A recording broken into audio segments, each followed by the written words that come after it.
존경하는 국민 여러분, 그리고 선배 동료 의원 여러분, 무라야마 도미이치 전 일본 총리가 저의 초청으로 내일부터 2박 3일 한국을 방문합니다. 지금처럼 한일 관계가 악화된 상황에서 총리를 지낸 일본의 원로 정치 지도자가 갈등의 당사국인 한국을 방문하는 것은 쉬운 일이 아닙니다. 이번 방안은 한일 관계의 미래와 동아시아 평화를 위한 무라야마 전 총리의 큰 결단으로 저는 이해하고 있습니다. 무라야마 전 총리는 총리로 재임 시절 지난 1995년 과거 식민지 지배와 침략 사실을 반성하고 사죄하는 무라야마 담화를 발표했습니다.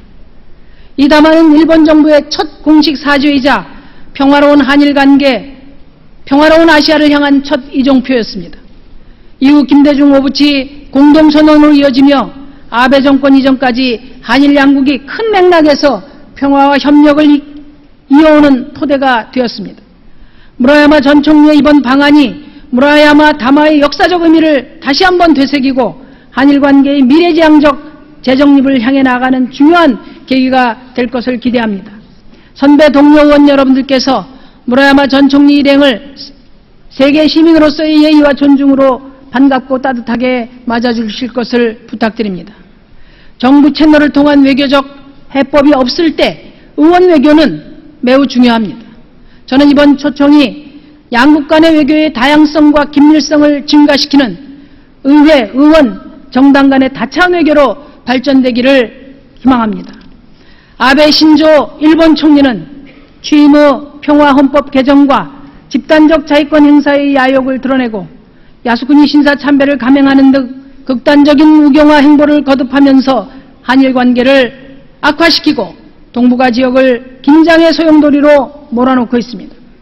이 같은 아베 총리의 행보는 일본 보수 세력들이 지향해온 보통 국가 수준을 넘어서는 것이라고 저는 생각합니다.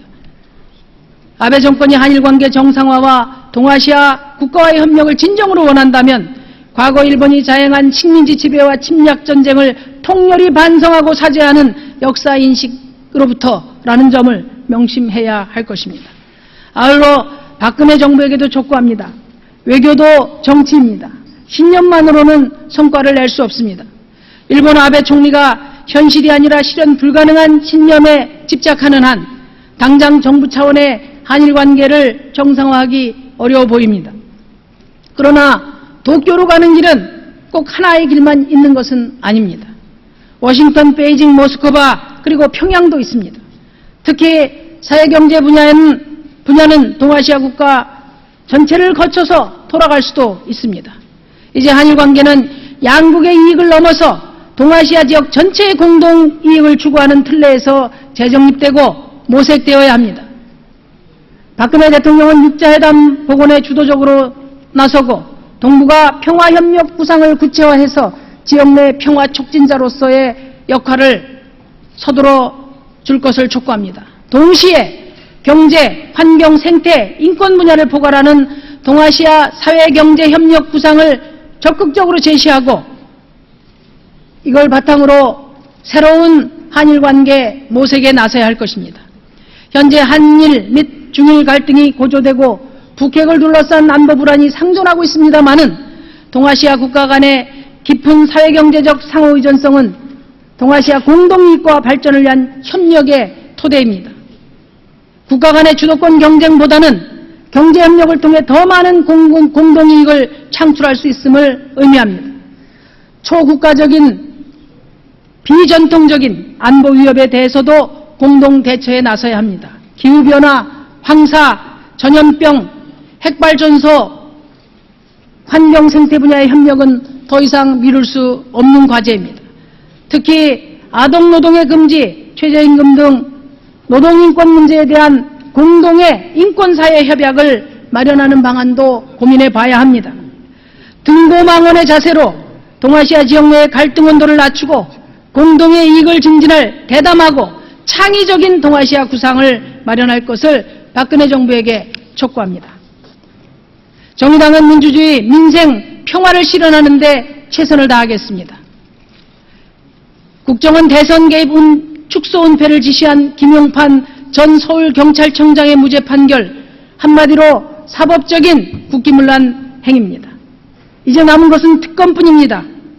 국민의 분노가 정권의 위기로 비화되기 전에 박근혜 대통령과 새누리당의 즉각적인 특검 수용을 다시 한번 강력히 촉구합니다. 남양유업 사태 방지법, 공정거래법 개정안 처리로 을의 눈물을 닦아드려야 합니다. 이산가족 상봉행사는 정례화되어야 합니다. 아울러서 여야가 제안한 공통의 정치적 제안은 바로 실천하는 공전의 정치로 나아갑시다. 지난주 새누리당의 황우여 대표께서는 한반도 통일평화협의체를, 김한길 민주당 대표께서는 통일시대준비위원회를 제안한 바 있습니다.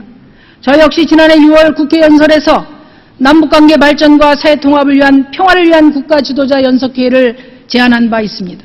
또 여야 대표님께서는 국가 미래전략기구 설치, 또 사회적 대타협위원회 구성을 이야기하셨습니다. 오늘 저는 국회 주도의 사회경제 전략대화를 제안했습니다. 저는 여야 대표님들의 제안을 환영하면서 국민이 참여하는 중장기적인 통일정책 수립, 또 사회적 합의의 필요성을 정치권이 공히 인식한 만큼 이제 다소 차이가 있더라도 이 두 가지 문제에 대해서는 곧바로 실천할 것을 제안합니다. 한쪽이 제안하면 다른 한쪽은 무조건 반대하는 상호 배제적인 정치가 아니고, 내가 옳으면 상대방도 옳을 수 있고 또 상대방이 틀리면 나도 틀릴 수 있다는 인정과 공존의 정치로 국민에게 신뢰를 회복해 나갑시다. 사랑하는 국민 여러분, 지난 한 해는 정의당에게 성찰과 혁신의 시간들이었습니다.